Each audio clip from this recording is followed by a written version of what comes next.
es también, ¿no es cierto?, solidaria y de reactivación productiva. Bueno, ha dado mucho que hablar también. A raíz de esta ley hemos visto que se han desprendido varios temas. Yo diría que en general lo que podemos observar es el paso de un modelo económico, social, político a otro modelo. O sea, se están dando nuevamente, porque no es la primera vez en nuestra historia en donde se dan estos cambios, ¿no? Después de un modelo que era denominado como de neoliberalismo, o ahora, digamos, después de que ha terminado este periodo de neoliberalismo, hay quienes lo están analizando como un régimen. Es decir, no hablan de un gobierno, no hablan de una democracia, sino de un régimen.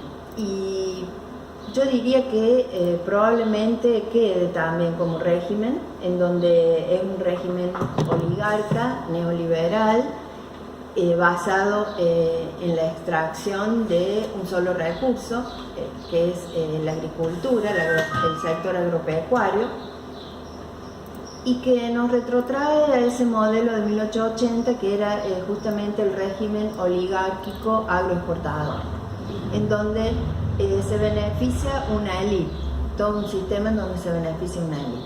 Entonces yo a esto lo opongo a un modelo, y que bueno, este análisis lo hago en base a estas primeras medidas, ¿no es cierto? No quiere decir que ya podamos decir que es así, pero las primeras medidas que se están tomando van de acuerdo a lo que se había dicho en la campaña. O sea, en ese sentido vemos que se está haciendo lo que se está diciendo, y también observamos que va de acuerdo a nuestra Constitución. Es decir, que se están también restableciendo los mecanismos democráticos por los cuales se quiere sacar esta ley, que ya lo mencionamos. Se podría haber hecho a lo mejor con un decreto, pero bueno, la idea es hacer un gobierno democrático, transparente y de unidad, en donde todos puedan expresarse, porque si vos haces un decreto, queda gente que piensa distinto y no lo puede expresar. Aquí hemos visto que en el Congreso hubo un gran debate, pero que ha dado lugar, yo creo, a tergiversaciones, porque tanto de parte de la prensa como de la oposición están exagerando algunos aspectos. Por ejemplo, el tema de las jubilaciones, al hablar de las jubilaciones, donde yo creo que hubo cierta desprolijidad, porque la urgencia, la emergencia hizo que se quiera rápidamente mejorar la situación de ese sector tan importante, porque es la gran mayoría de los jubilados que han caído bajo la línea de la indigencia, muy por debajo de la línea de pobreza, y también en la indigencia por el nivel de salario. Es decir, que en estos 4 años se cambió la fórmula que había, y con todas las variables económicas que se han venido dando, con el comportamiento que ha tenido, ha hecho que se perjudique muchísimo este sector. Entonces, de ahí que la actual administración ve la necesidad de poder componer de algún modo y de modo urgente esta situación.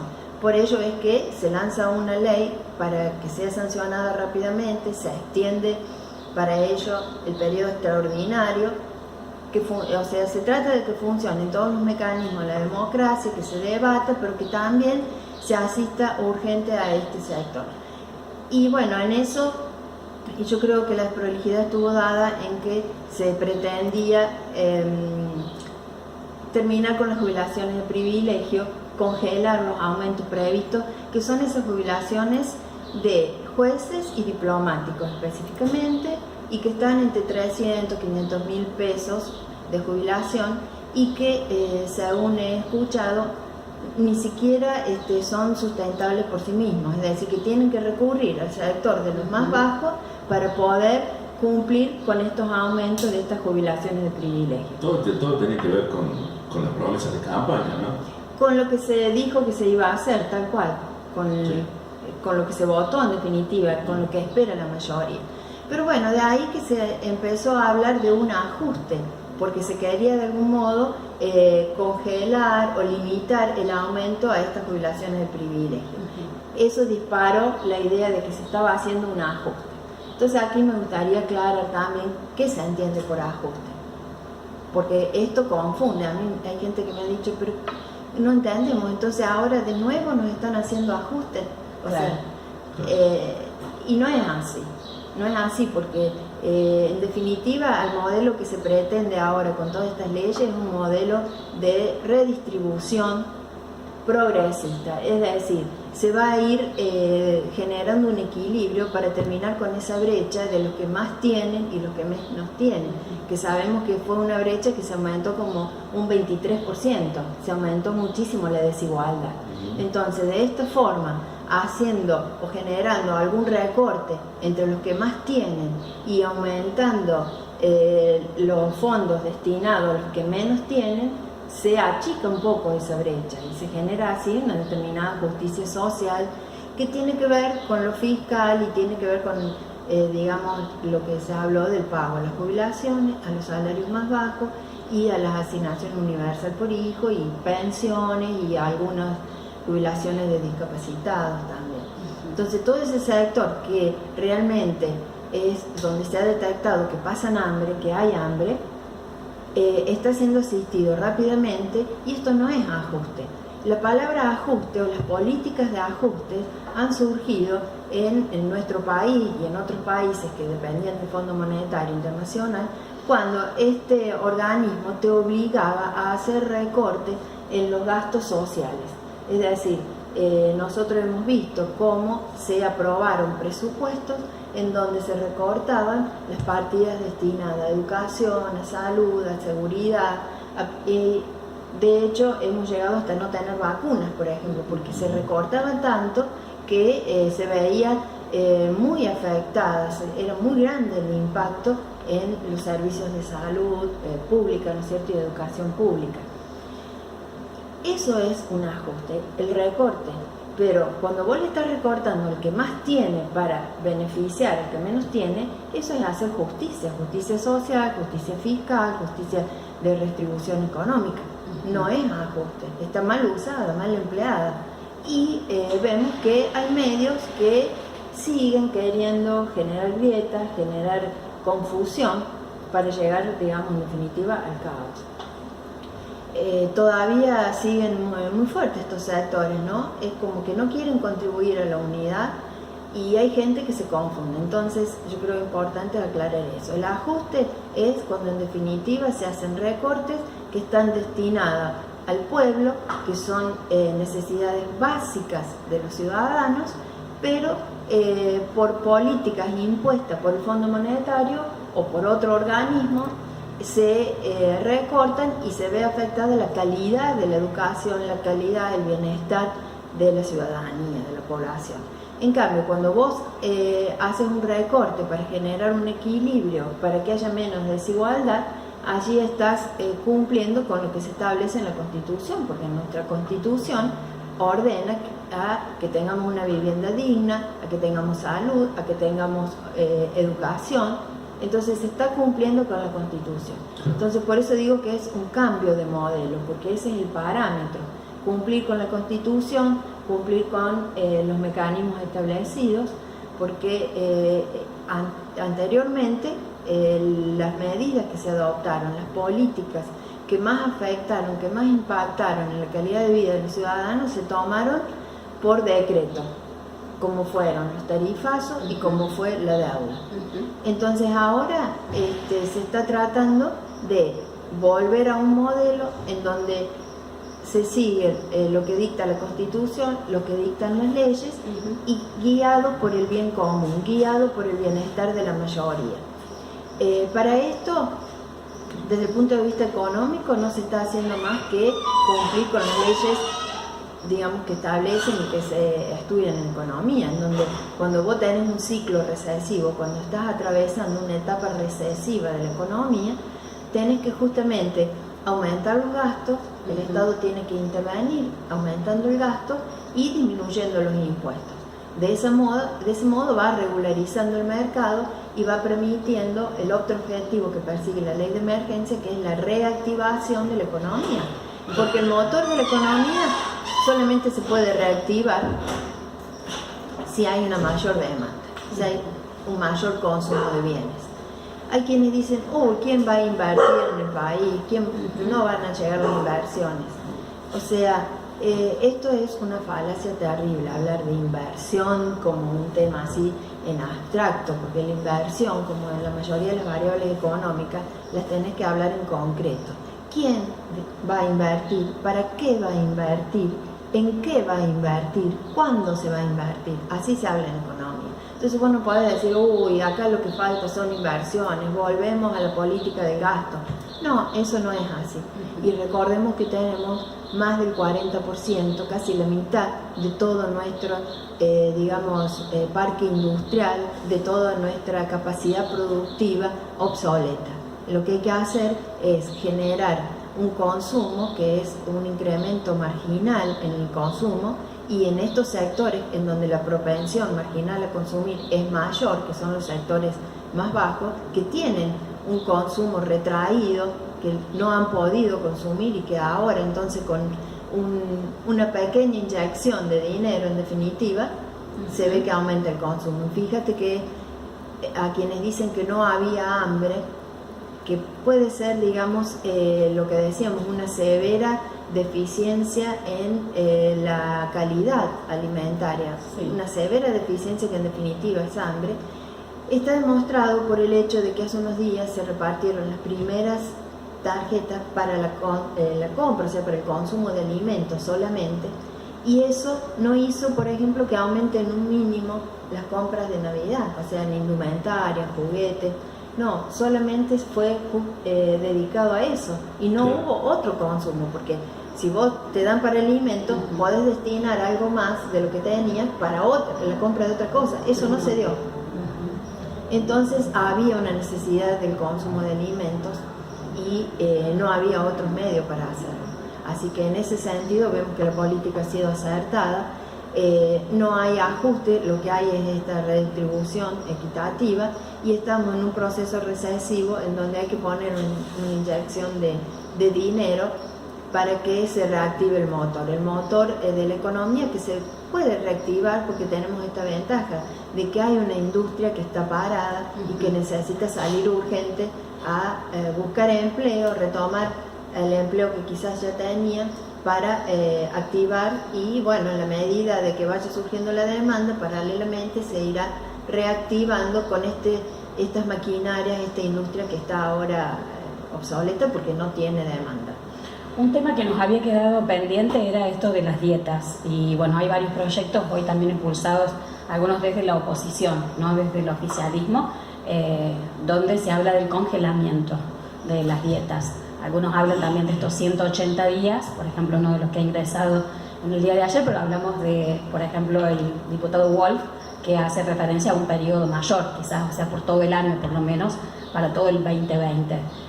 ¿Hay algo que hayas leído en esto de la nueva, o sea, de la ley de emergencia, y que en algún punto el oficialismo también lo haya puesto a consideración, o son los proyectos estos que hasta el momento únicamente hacen un poquito de ruido, y los sectores que también están presionando para que, bueno, sea también tenido en cuenta por parte del gobierno como un gesto de que el aporte sea de todos los sectores? Sí, acá digamos el principal obstáculo es que en este caso los que tienen que ponerse tope, ese freno o congelar los salarios son los mismos que lo perciben, ¿no es cierto? Tanto del Poder Judicial como el Poder Legislativo, el Ejecutivo. Y estamos viendo que ahí es donde más cuesta. No he visto todavía algo unánime, pero yo creo que sí, que algo se va a lograr, porque por lo menos es simbólico, quizás si se quiere, que yo creo que es simbólico, pero creo que también va a repercutir materialmente, porque son muy altos los sueldos. Sabemos que en los pueblos, por ejemplo, hay casi un 50% de lo que es la recaudación, supera de ahí para arriba, destinado a sueldos, ¿no es cierto? Entonces, en una época en donde se pide sacrificio a todo el mundo, sería ético y deseable, sería muy sano para la democracia que eso se hiciera. Porque además, y esto es un pensamiento mío, no lo ha dicho nadie ni lo ha leído nadie, ¿quién nos dejó en esta situación? ¿Por qué llegamos a esta situación? ¿Por los empresarios? ¿Por los ciudadanos? Claro. No. ¿Quién nos llevó? Entonces, también debería haber, ¿no es cierto?, un mecanismo que probablemente esté, yo creo que esté, el de rendir cuentas, el de no haber cumplido con el deber de funcionario, pero cada vez descubrimos que se destinaban más partidas. Por ejemplo, lo que ahora se destina, que son 100.000 millones de pesos para generar reactivación económica, ¿no es cierto?, y asistir a estos sectores que hemos mencionado, es lo mismo que por ahí se condonaba la deuda a una energética. Claro. Y nadie decía nada, no pasaba nada. ¿Por qué? Porque los medios no lo publicaban. Entonces, ahora, bueno, esto estoy ya volviendo un poquito atrás, lo que decíamos recién, ¿no? En donde se toca un mínimo al sector alto. Claro. Y ya estamos hablando de ajuste, estamos fuera de la democracia. Claro. Y antes, cuando se beneficiaba a sectores altos, entonces lo que se ha tocado con esta ley es un 10% de la población, el decil más alto de la pirámide demográfica. Entonces, si a eso le sumamos todo lo que perciben los funcionarios políticos, que realmente son privilegiados, porque comparado con los sueldos son privilegiados, y yo siempre lo digo, tenemos un país cada vez más pobre con funcionarios cada vez más ricos, Claro. un gobierno rico en un pueblo pobre. Entonces, eso también es hacer justicia y espero que se sigan expidiendo. Pero lo que pasa acá es eso, ¿no es cierto?, que depende de cada organismo, de cada poder, que se tiene que autoajustar, o mejor dicho, autorrecortar. Exactamente. Graciela, bueno, no sé si Esteban tiene alguna otra pregunta. Tenía entendido que eso iba a estar en tratativa también. Todavía no hay ningún proyecto, más que lo que ha presentado. Ahora la con el tema de la ley de emergencia tenía entendido que se iba a tratar el tema de los jueces, los diplomáticos. No, eso es sobre todo el tema de la jubilación, que se Claro. va a extender el periodo, primero era el 31 de diciembre, ahora se va a extender a enero, para que traten específicamente lo de las jubilaciones. Porque sí, ahí hay que hacer una revisión importante de todos los ingresos, los egresos, y sin duda que se le pondrá un tope, ¿no? Porque no puede haber jubilaciones que Claro. sigan en un modo infinito aumentando. Entonces, Claro. habrá que poner un tope y generar un equilibrio, ya que nuestro sistema de jubilación, digamos el de reparto público, es un sistema solidario. Entonces, hay que ver bien cómo juega eso y que no sean jubilaciones de privilegio. Claro. Que bueno, eso ya va a ser importante, y si le sumas también a los sueldos, Claro. Serían dos temas a tener ahí. Sí. Jubilaciones por un lado. no está previsto el de los sueldos de los Todavía no. políticos. Claro. Yo no he escuchado que haya una ley en ese sentido, pero yo creo que si surge de la presión, que cada vez hay más parte de la ciudadanía que lo reclama, Van a tener que hacer. me Sí, parece que gran sería parte. muy bueno. Parece que sería muy Hay bueno. una gran parte, por no decir Sí, la totalidad. solicitémoslo, Sí, hoy sí, solicitémoslo. Fíjate lo importante que es, ¿no?, cuando presiona el pueblo, lo que pasó en Mendoza con esta ley, que ya salía la ley, ya el gobernador digamos, la reglamentaba, y bueno, se opuso el pueblo, que es el afectado, y se logró que se vuelva atrás con esa ley. Ojalá que siga, porque a veces vuelven atrás y después cuando todo se tranquiliza, Sí. le buscan, digamos, algún modo engañoso. Hoy hablábamos con Federico Soria y eso fue lo que él explicaba. Él pertenece a la asamblea del Agua Pura de Mendoza. Salió también para quienes quieran ampliar la nota por página 12. Bueno, nosotros tuvimos en exclusiva esta mañana a las 8:30 de la mañana. Y Federico nos decía esto, de que para no dar tregua, como no confían plenamente en lo que anunció ayer esta conferencia de prensa titulada El Circo, decían, de Mendoza, en el ámbito del poder, bueno, van a continuar con las movilizaciones por lo menos para estas horas, ¿sí? Hoy, mañana, y hasta que, bueno, esté realmente echado por tierra, digamos, esto que se acaba de derogar, que realmente pone en riesgo a largo plazo lo que es la salud y a un corto plazo todo el sistema económico de Mendoza. Sí, esto tiene que ver con los mecanismos de la democracia y el empoderamiento de los ciudadanos, ¿no? En donde nos estamos dando cuenta de la importancia de que nosotros estemos controlando la actividad del gobierno. La actividad del gobierno tiene que ser transparente, tiene que ser pública, las leyes que se adoptan las tenemos que conocer y tenemos que participar en este proceso de elaboración de las leyes y exigir. Acá si los ciudadanos no exigían, nos envenenaban nuestros ríos, nuestras aguas. Así que bueno, por un lado agradecer a estos ciudadanos porque yo no creo que a nadie le guste estar en vigilia, estar en la calle, llueva, haga 40 grados o a veces frío. Pero bueno, vemos la importancia de esto, hay que rescatar esto y ya no se puede confiar en las autoridades, ¿no? Porque siempre caemos en esto, que en definitiva la democracia está basada en la buena fe.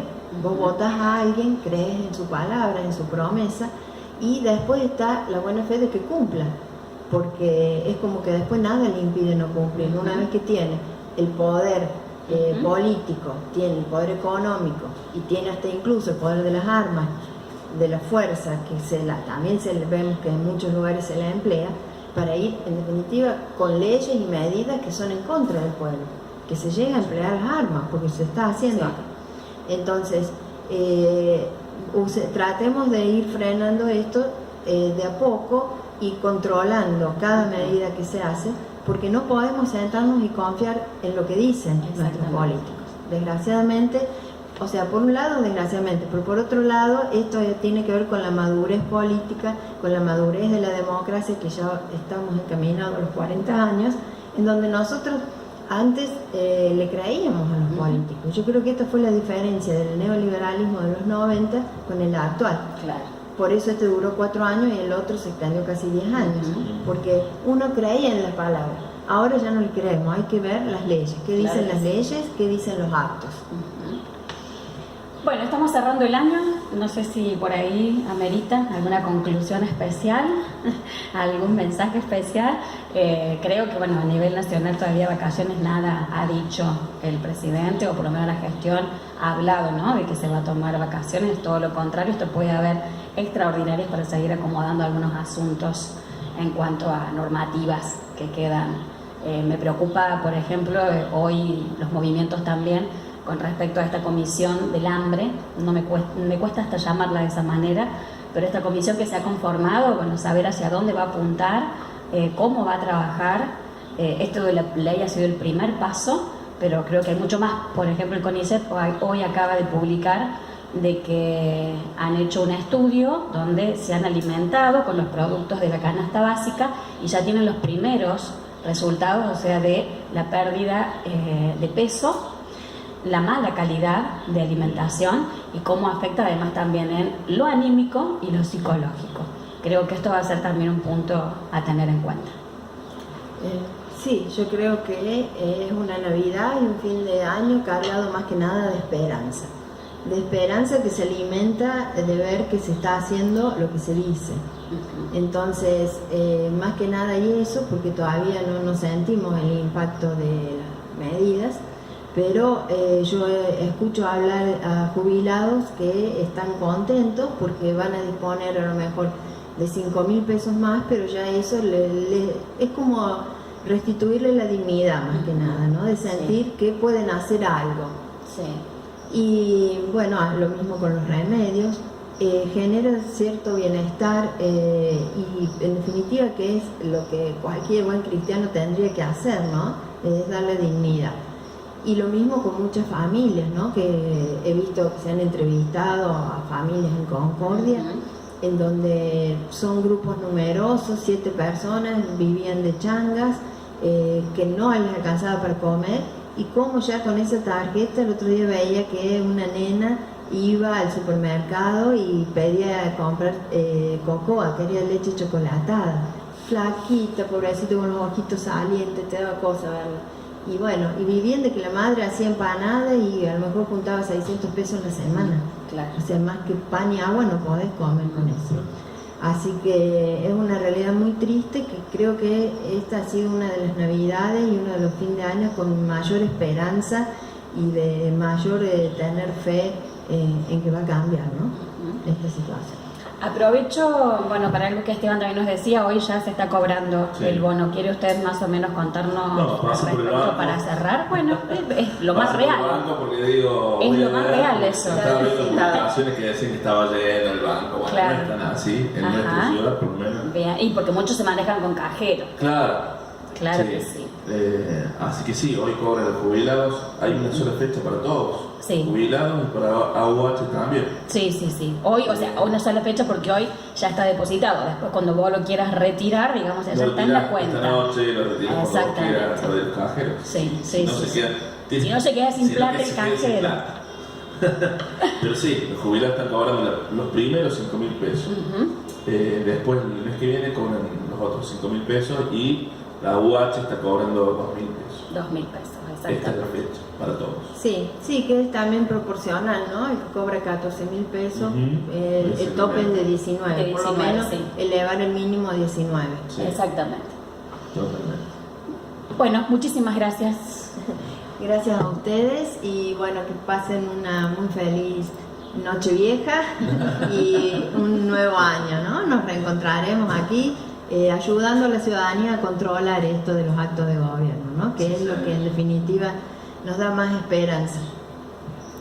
Así que bueno, feliz Nochebuena para todos. Gracias. Nochevieja.